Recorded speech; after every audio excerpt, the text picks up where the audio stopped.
Welcome back. You're listening to Innovation in Government, sponsored by Carasoft on Federal News Network. I'm your host, Jason Miller. My guest today is John Davis, the Vice President of Public Sector for Palo Alto Networks. Now, John, before break, we were talking about what Zero Trust is, how it works, why is it important. Let's get down to the nitty-gritty, if you will, and say, okay, how do you get there? What are the challenges to implementing this idea of a Zero Trust architecture? Sure, Jason. Well, we've been at this now for a number of years, and we've learned some lessons. And so what I'm going to share with you is some of the lessons we've learned about the challenges, and then we can talk about how we fix those later on. But there's no cookie cutter. There's no silver bullet. Every organization is unique. And so because of that, there's no such thing as a Zero Trust product, or Zero Trust is a strategy, and it's a journey. And it's never static. It's always dynamic, because the threat is dynamic and the technology is changing so often. So as we talked about earlier, one of the biggest challenges that we've seen is trying to get at this problem using only people solutions.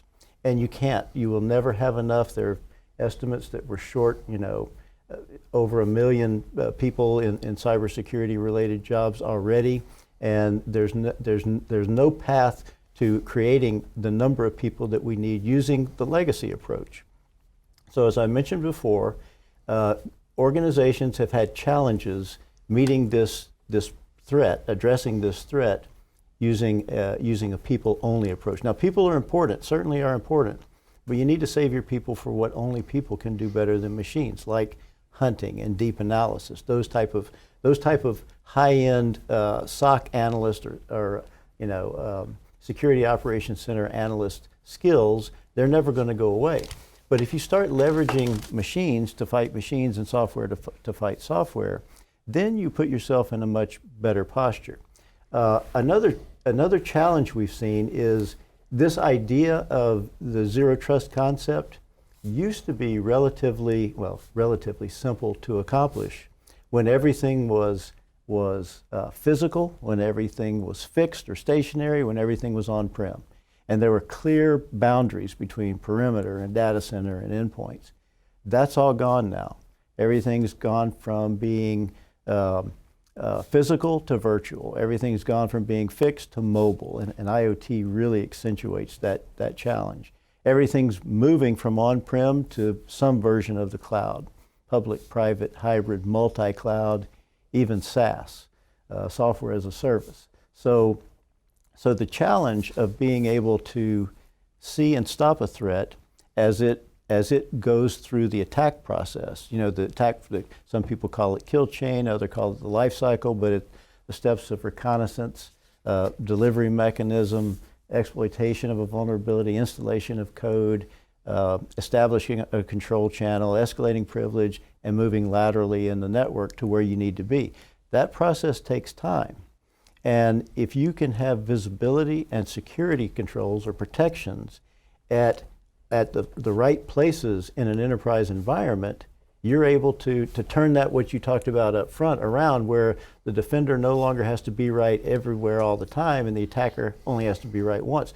Now the attacker's got to be right at every one of those steps along the way before they have a successful outcome. And it doesn't matter if you're criminal, nation state, terrorist, or a hacker, it's the same process. Now the defender only has to see and stop them at one of those steps along the process. The challenge, though, that most organizations have been dealing with is being able to do that in the very diverse parts of an enterprise environment we have now, with all these changes in cloud and virtual and mobile. So organizations that do this best are able to use technology and processes and their people to achieve complete, continuous, and consistent visibility and protections at all those different parts of the environment, because different parts of the kill chain or the attack process, different parts of that occur in different parts of the environment. So, and I think that is really the key, is continuous, complete, and most importantly, consistent visibility and protections. Otherwise, you're looking through a bunch of soda straws at different parts of the problem, and trying to figure out how to pull that whole picture together. I want to go back to something you said around the cloud. And on one hand, I think there's a belief that the cloud makes security easier because it's a distributed model. It's not in a data center. Once you're in the data center, you're in the data center. If you took down this part of the cloud, I could move that data out, put it on a different part of the cloud that you can't get into. Is that the case, or is the cloud, yeah, that may be true, but using the cloud adds another level of complexity because of of the third-party trust issues, because of the data is being mixed in together? Talk about where the cloud fits into this discussion. It's a complicated thing from my perspective. I think so many organizations see the benefit and the opportunity associated with the agility that cloud and scale that cloud capabilities give you, and at the same time, a lot of these cloud service providers are getting really good at securing the infrastructure of the cloud. And so from my perspective, we're at a point now where when it comes to cloud infrastructure security, most organizations, in my view, are better off moving to the cloud. The challenge is, though, that the cloud service providers are only responsible for half the problem, and that's the infrastructure of the cloud.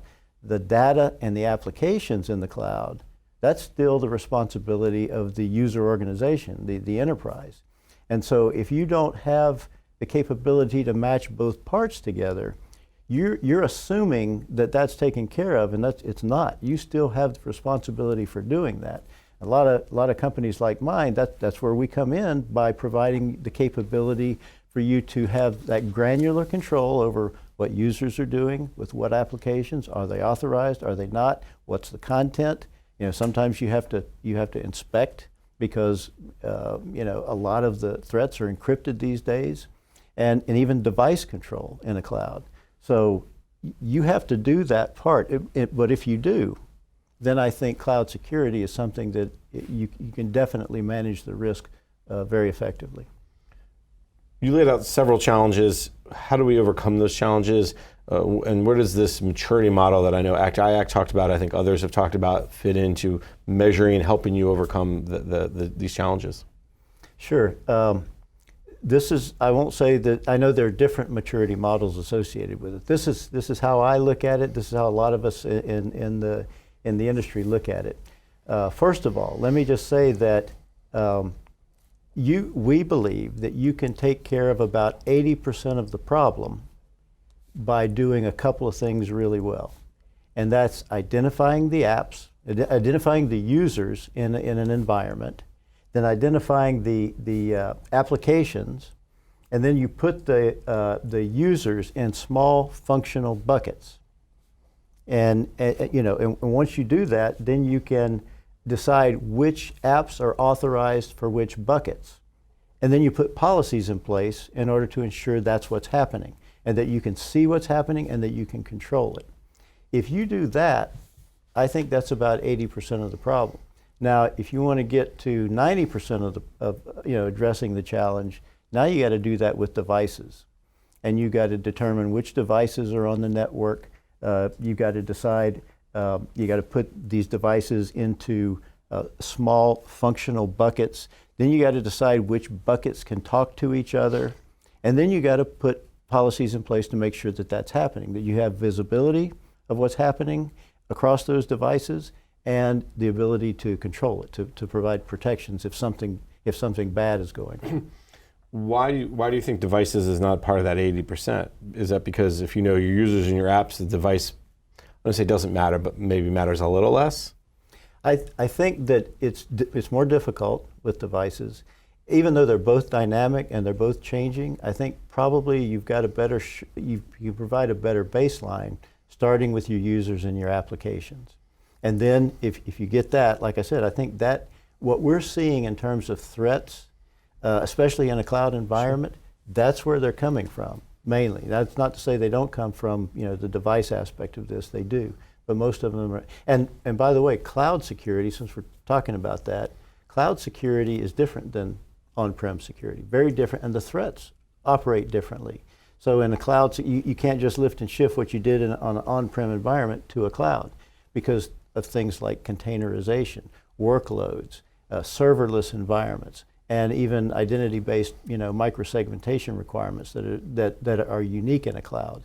So I would say that it's different. It's much more challenging, and that's why a phased approach makes a lot of sense to organizations. As you talk to agencies in the government, do you find that they've identified their users but not quite the apps? Have they done the users and the apps but not the devices? Where are they on this continuum? And I know everyone's a little different, but what are you seeing? What are some of the trends? Yeah, it's uneven, but there's a lot of progress that's being done. I can say that across DoD, I know there's a lot of emphasis on this, and also at the National Cyber Center of Excellence that I believe is housed at NIST, the National Institute of Standards and Technology. A lot of industry representatives are helping government tackle this problem of achieving this kind of a zero trust architecture. But here, one of the keys we found is even with these organizations that are doing it well, it takes testing, and it's a step-by-step process, and you can't just push a button and you've got a zero trust architecture. You do have to do proof of concepts, which is what NCCOE, the Cyber Center of Excellence, is doing. And it's exactly what DoD is doing as well, and we're trying to help them achieve that. It would be so nice if you could just add another tool and say, I'm done, I'm zero trust, right? It would be nice, but it just doesn't work that way. Doesn't work that way. John, we're almost out of time. Before I let you go, what are some common mistakes agencies make, or some potholes that they should avoid stepping into as they continue down this path of zero trust? Well, one is an over-reliance on human decision-making and manual response. To me, you'll always lose that battle with a highly sophisticated, automated threat. That's what we face today. It's interesting you bring up the human challenge, because we always talk about the workforce. You brought up the workforce, but as you said, you have to be machine to machine. It's got to be software to software, and I think that's the key where agencies need to go, and that's where I think industry can come in as well. Absolutely agree with you. Are you seeing that that industry is starting to provide that machine to machine help? Yes, that's available now. It's available and getting better every day out in industry. The innovations that I talked about earlier in automation and software-based advanced analytics is very good. And it's because, one of the reasons is because there's so much of the right kind of data that's available now. Data from networks, data from cloud, data from endpoints. And being able to stitch that data together and do analytics on top of it. When you're talking about petabytes of that kind of data, indicators of compromise across the kill chain or the attack process, and contextual information around that, that gives you an enormous advantage. That's where you can get, people say the attacker has advantage over the defender. That's where I believe you can get parity. And maybe in temporary cases, you can get an advantage over an attacker. All right, we can spend a whole nother show on that, but unfortunately we're out of time for today. So let me thank my guest, John Davis, the Vice President of Public Sector for Palo Alto Networks. John, thank you so much for taking the time. My pleasure, Jason. I'm Jason Miller, and you've been listening to the discussion Innovation in Government on Federal News Network. For more on this discussion, visit federalnewsnetwork.com and search innovation.